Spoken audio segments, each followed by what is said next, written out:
Hello guys, bali ito yung ginagawa ko na solar water pump. Bali ito yung self siphoning eh. Ayan yung ano niya. Yan yung humitit ng tubig.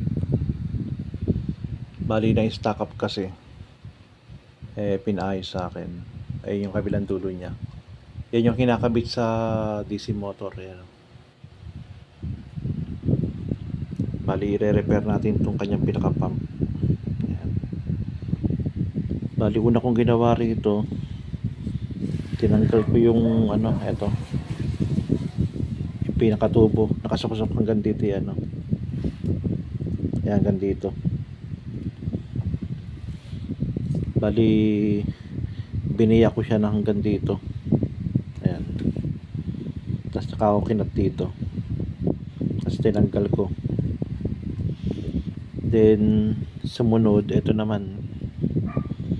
Bali ito, kaganyan na ayos niya yan. Naka-welding siya dyan.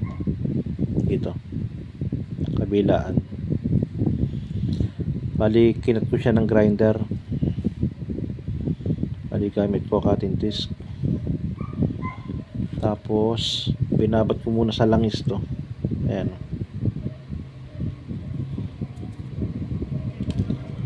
Kanina medyo naiikot-ikot ko na to eh. Try natin kalasin. Ipiti lang dito. Tapos higpitan nyo maigi. Tapos ang pagkalas papunta rito. Ayun, may ikot na pala siya. Okay na. Kanina hindi siya maiikot eh. Ayan, hilahin lang ninyo habang iniikot. Ayan. Ayan, maluwag-luwag na. Ayan, ay, ito loob yan na. Ayan siya. Parang style drill bit din, no? Kaya yung humihigop ng tubig.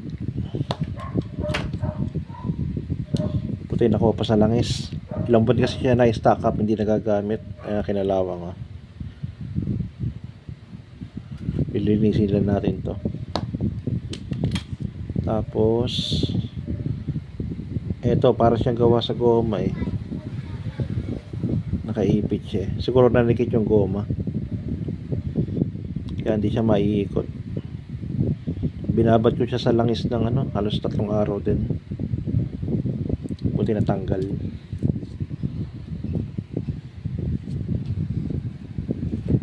Tapos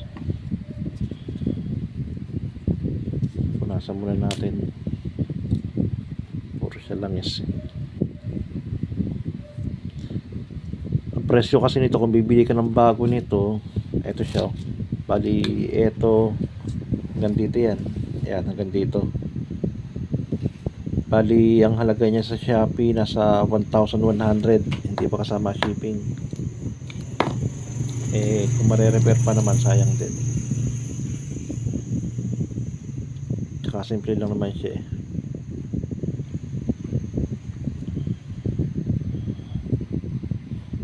First time ko magkalas nito. Buti nakisama to.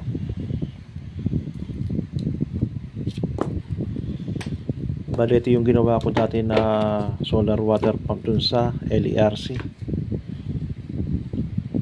Tagal-tagal na rin siya nagamit.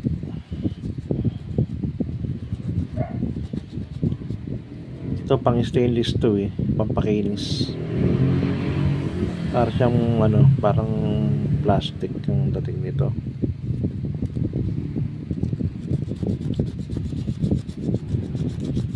Hindi kasi pwedeng gamitin yung ano eh, yung grinding disc, masyado matalas.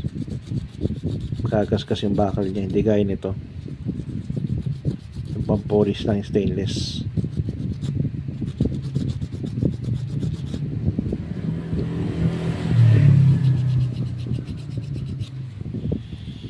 Tanggalin natin yung kalawang para hindi siya sumabit sa goma. Mahirap siya paikutin pagka may kalawang na ganito eh. Nung una talaga hindi siya maiikot. tagal siya na stack up.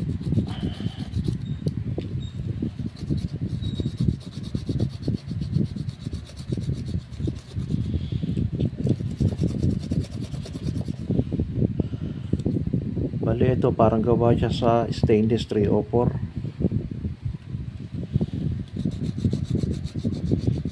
Kaya hindi siya totally nagkalawang lahat.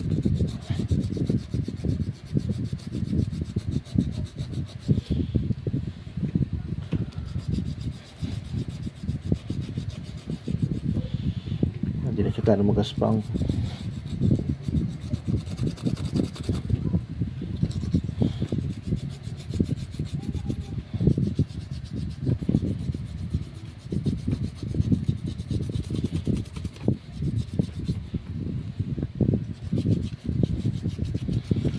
Kung sa iba tapon na to, bilhin na agad ang bago. Kung magagawa pa naman natin ang paraan, tagal din uli magagamit.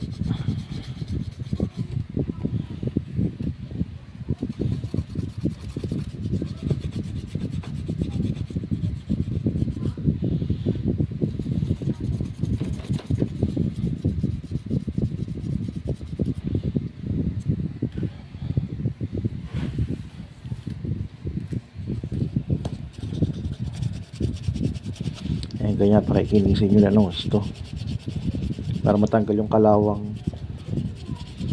para pagka sinalpak na natin siya sa lagayan niya, hindi siya magaspang ikot.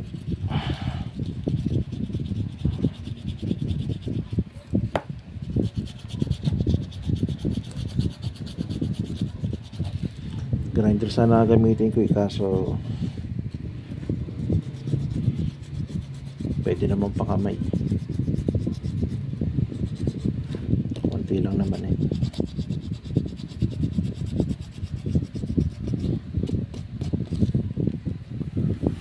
wala naman. Oops.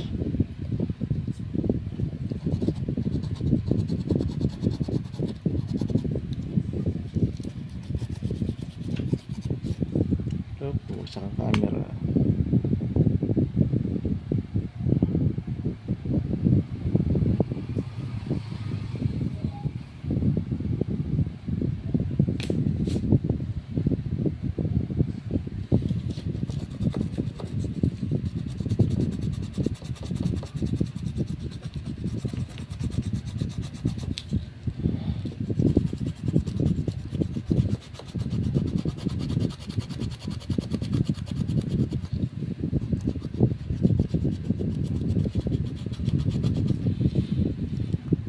Pakikinisin natin ang gusto para ismooth ang kanyang ikot.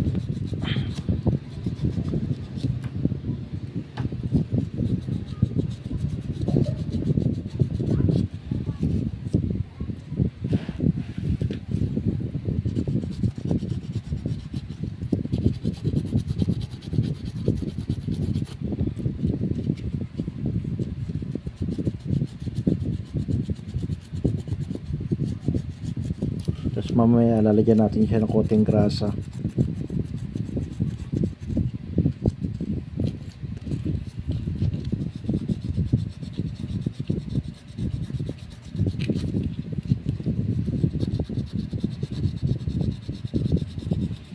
Ito lang mahirap sa may ganitong klase na water pump, yung pagka matagal mong di ginamit, pagka nagkalawang tumitigas, tapos titik ito sa may rubber, ayun, hindi mo na mapapaikot yun.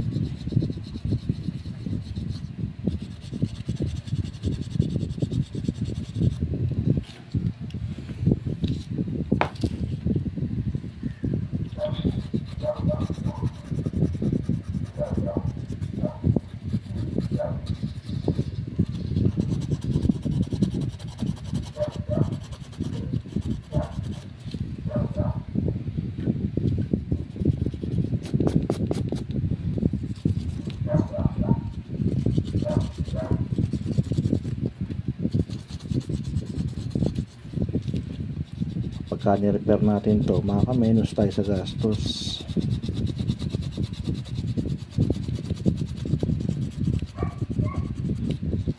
Yan, ganyan. grasa. Lalagyan lang natin siya, konti lang naman, mga 1 kutsara. Joke lang, basta mabasa lang yung palibot, okay na yun. Ayan, ganyan lang, para pagka umikot siya smooth, para habang umikot siya mas lalo siya kikinis. Natatanggal din naman ito pagka nasa tubig na pag umikot na siya.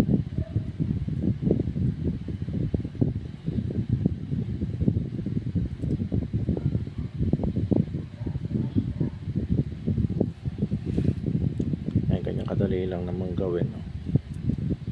Hindi ka nabibili.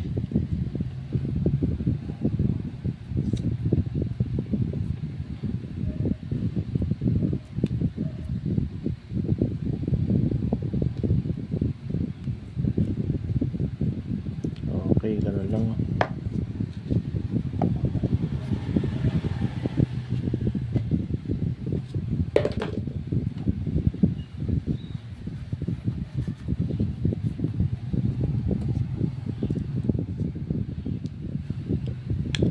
Tapos papasok lang ulit natin.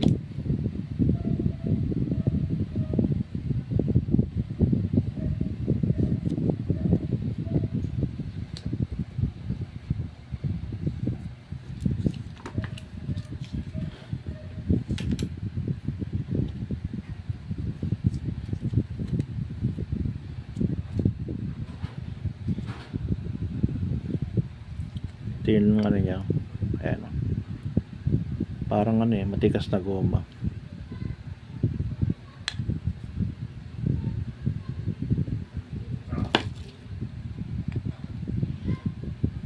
Bali pagka ipapasok natin to, ang iikot papunta rito na ganun, yan.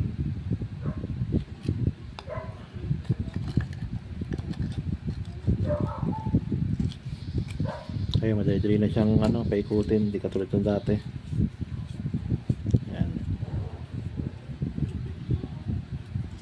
Yan.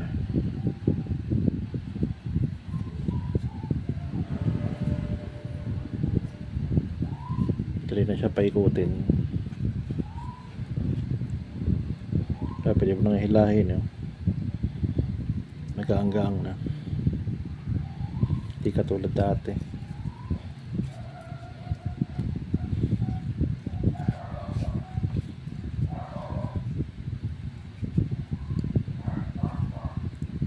Yan. Bali paglalagay nito halos kapantay lang din dito ang level. Yan.